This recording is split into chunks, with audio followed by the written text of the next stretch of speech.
Hi everybody.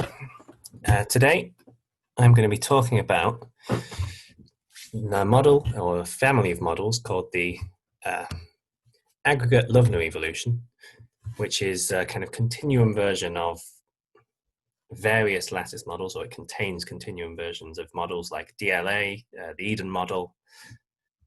And in particular, I'm going to talk about a range of parameters that doesn't correspond to any known lattice model, but is interesting nonetheless because it's a fairly natural growth model. It comes out of a family that's very natural and it has some physical interpretations.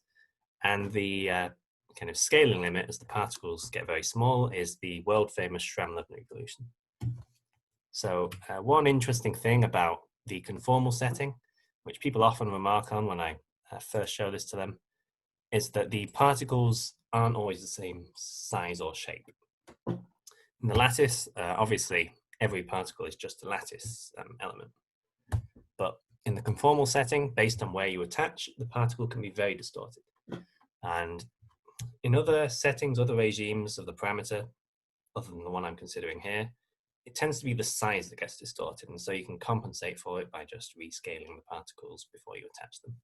But for me, it's in fact the very shape of the particles themselves. So you can see the final particle I've attached to this cluster is this one in orange. Its attachment point is here, the common base of all the particles.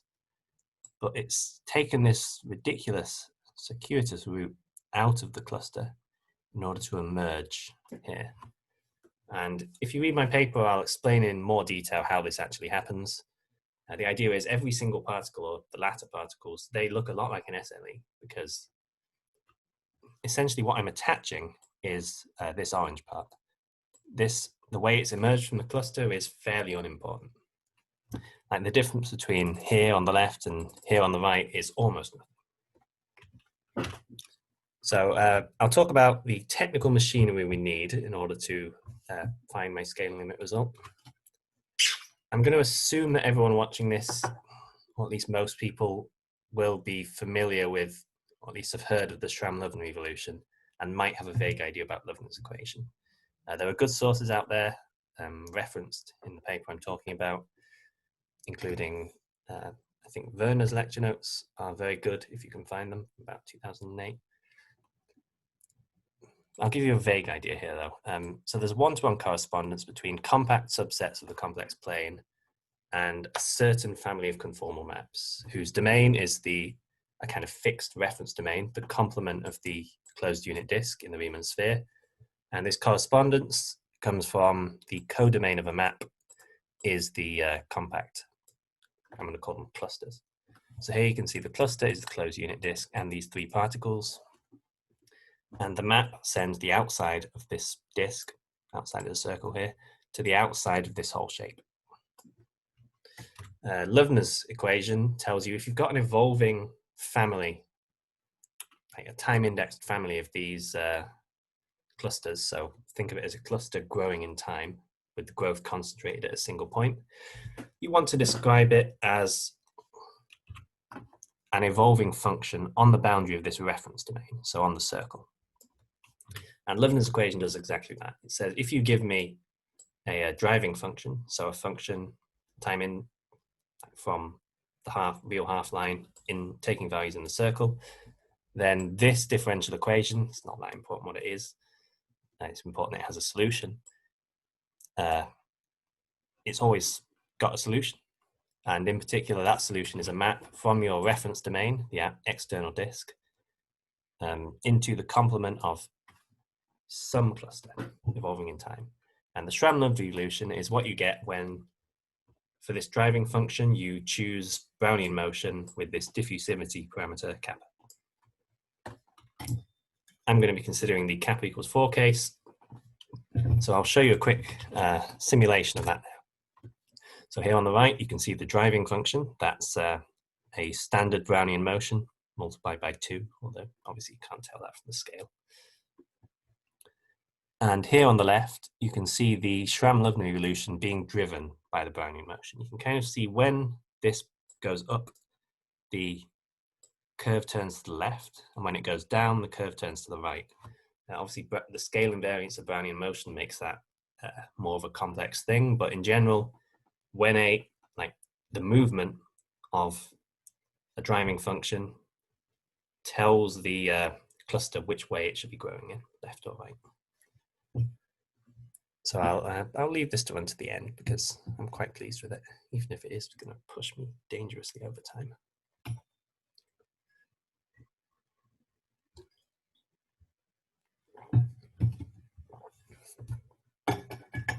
Okay. So we have our setting of clusters driven by these driving functions, which are Cadillac, piecewise continuous. And so let's talk about clusters in this setting. So the ALE or ALE process was defined by Alan Solar, Amanda Turner, and Frederick Wickland. And the idea is I take my cluster at time n-1 with n-1 particles. I have a distribution, a probability distribution on its boundary, which tells me where to attach. And I choose a new angle, theta n, according to this distribution. And then for a fixed time c, I run Loewner's equation where the driving function is fixed at this angle theta n. So I pick this place theta n, I use Loewner's equation to grow a particle of capacity c there, and that gives me the cluster with n particles. I then repeat the process, so I do the same thing to choose theta n plus 1. So I'll talk a little bit about what this distribution Hn is. So you can see here it's a probability density function. This is just a normalizing constant. This is the derivative of the map from the external disk into the cluster. The sigma is just so I don't evaluate the derivative where it has poles. And so I evaluate at the point theta. And I can kind of view this as either an exaggeration or an inversion, depending on the value of eta, of Brownian motion, of harmonic measure. So if eta is equal to 0, then Hn is uniform on the circle. But by conformal invariance of Brownian motion, that's equivalent to the hitting distribution on the cluster itself of a Brownian motion Wiener process released a long way away, or at infinity if you prefer. And so that's kind of a conformal version of DLA. For eta positive, that's an exaggerated version of harmonic measure. The bits that were attractive get more attractive. For negative eta, it's an inversion of harmonic measure. So the bits that were very hard for a particle to get to become very attractive. So in this case, that's kind of these things at the base of the particle, because to get, say, here, you would have to, as a random walk, you'd have to run the gauntlet a bit without hitting either of these sides. One question which we were interested in and has now been answered in the affirmative is for extreme values of eta, so sufficiently large positive, sufficiently large negative, does this distribution Hn become atomic? Have I concentrated harmonic measure so much that I'm always going to attach a particle at a given set of finite points? For eta positive, well, places that harmonic measure is high are the tips of these particles. They stick out a lot. So in their paper defining the ALE model, Solar, Turner, and Wickland, they showed that, yes, the second particle always attaches near the tip of the first, the third always near the tip of the second, and so on. Keep on adding particles. In my recent paper, I proved that the corresponding result for negative eta. So when eta is less than -2, every particle is attached not at the tip of the previous particle, but at the base, one of the 2 points on either side. And because that corresponds to the driving function either going like the distance between the angle corresponding to the tip of particle n and the base of particle n, the two bases, two sides of the base, is fixed, and it's roughly 2 square root c.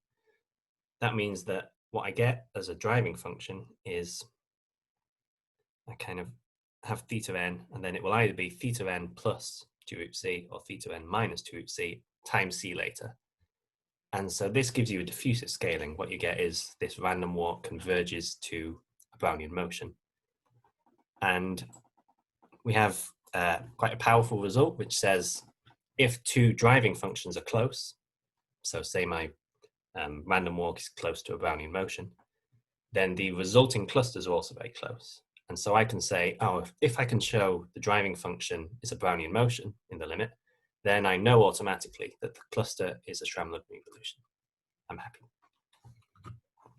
Let's have a quick look at this happening in action. So here you can see the driving function is a random walk. I've covered up one of them. There you go. And here you can see a random walk where I've performed a kind of diffusive scaling. And you can see the resulting cluster is getting closer and closer to resembling the Schramm-Lövner evolution I was showing you earlier. Here it looks the most like it of all.